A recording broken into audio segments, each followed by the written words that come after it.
பௌத்தம் நீ, தமிழரின் ஏக்கம் நான். உன் மன மாற்றத்தை கேட்டிருப்பேன்.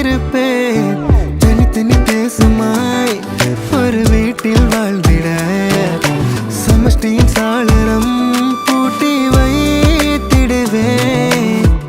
ஈன்றதன் பின்னரும் தன் குட்டி தாங்கிடும் கங்காரு போல் உன்னை ஏந்திடுவேன்.